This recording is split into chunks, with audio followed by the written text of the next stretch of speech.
was near Runyon Canyon at the top of the hill. So it took maybe 15 to 20 minutes to get to her house. So, and it was like, oh, so that's quick in LA. And they had a little chuckle about how fast that was. So they said, did more people come at any point in the night? And he said about an hour after we had been there, a white man came with Odell Beckham. And that's the thing. Yeah, Odell Beckham Jr., the football player, the little pretty ass one. Him. Yeah. He said about an hour or so later, here come Odell Beckham and a damn white man. He said, so about how many people, EJ didn't know his name, how many people was at the house at that point? He said it was probably about 4:15, and it was about 10 or 12 people at that point. And so he said the reason I know that it probably was around that time is because when we got in the pool, the sun was setting. He said, so I'm basing it off of, you know, how the weather was, like what it was looking like outside. So he said the party was drinking. No, I'm sorry. He said, who was drinking at the party? Everybody was drinking.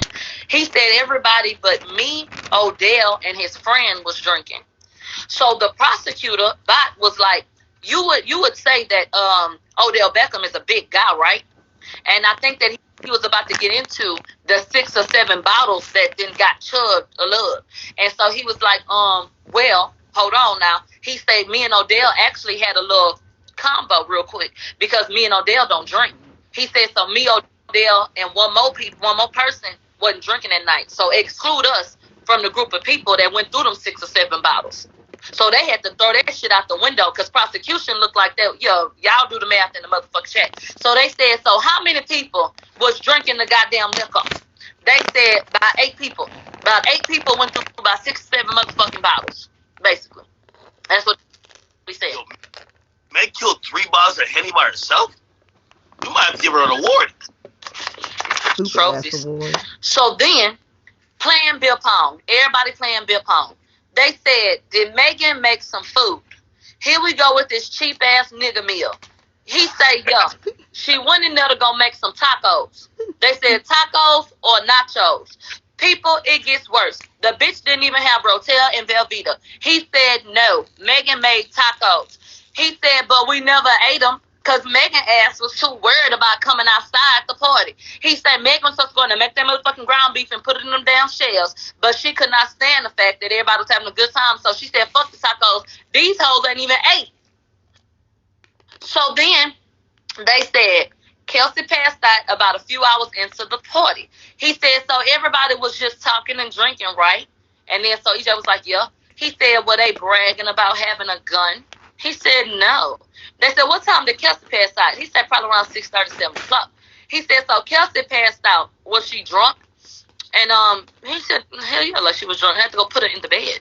And he said that Kelsey and Kylie actually hit it off because Kelsey a party starter. They said she like a little Tasmanian devil. He said she's short, she wild, and she the life of the party. She's a happy drunk. They say, you know, but she got a lot of bark. But that night she was in a great space. He said, have you ever seen Kelsey bite? And he said, no. All she do is go to sleep. Okay? He said, I've never seen Kelsey get physical. He said she was passed out on the raft. That's how he was describing the floaty. She was passed out on the raft, and he said, I walked over there, and I told her we need to go get in the bed. He said it was a long walk. I had to help her. Her eyes was closed, and she was mumbling and shit. They asked him to describe the room that Kylie had for them. And you know this a rich-ass bitch. He said the room that Kylie gave us was on the far left side of the damn house. And the room had a bed, a patio, and a damn living room. So basically, Kylie done gave them a motherfucking apartment. Basically. Huh? A big-ass suite.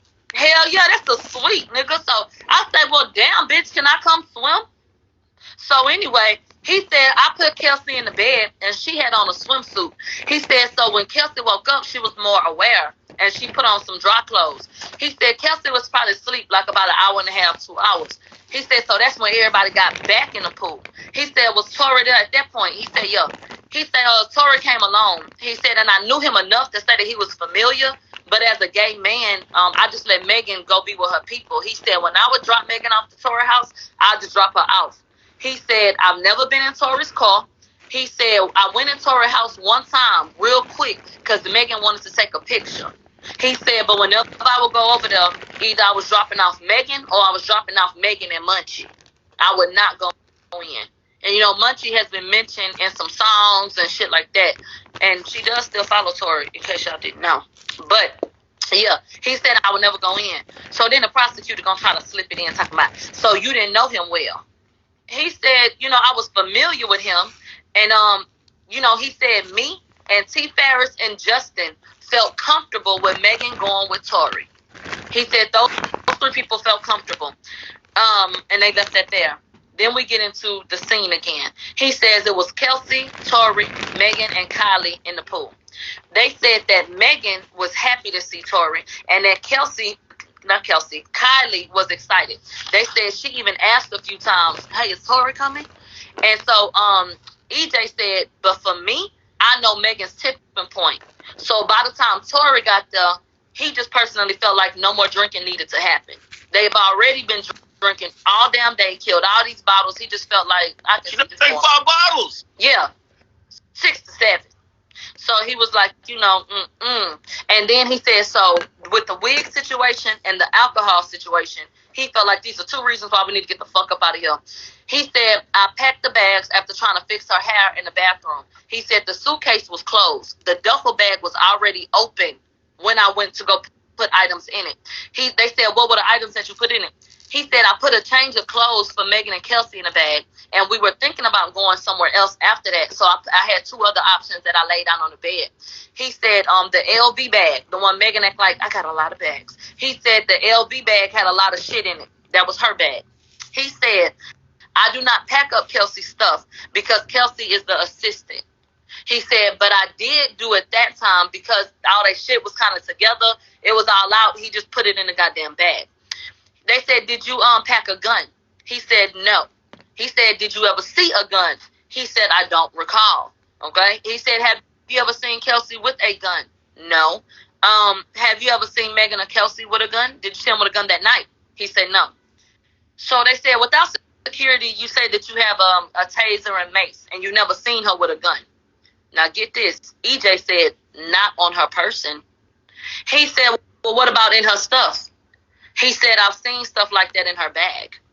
He said, all I would ever do is put things over it. He said, I will put items over what was in her bag. EJ said, I don't go through people's stuff. I'm not sifting through anything. I put shit in the bag. Done.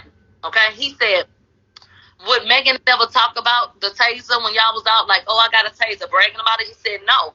They said, maybe from time to time, did she bring this up? He said, no. And he said, honestly, we were rarely without security, and we've never been in a situation to have to use it. So, it ain't nothing that even came up. It ain't nothing to discuss. And so, now we get to the sly comment. He said, you said Megan made a sly comment. What was the comment? The comment was, he said, Kelsey told Kylie, you're really fun. You a vibe. And Megan said, shit, I'm glad because I thought you was a lame.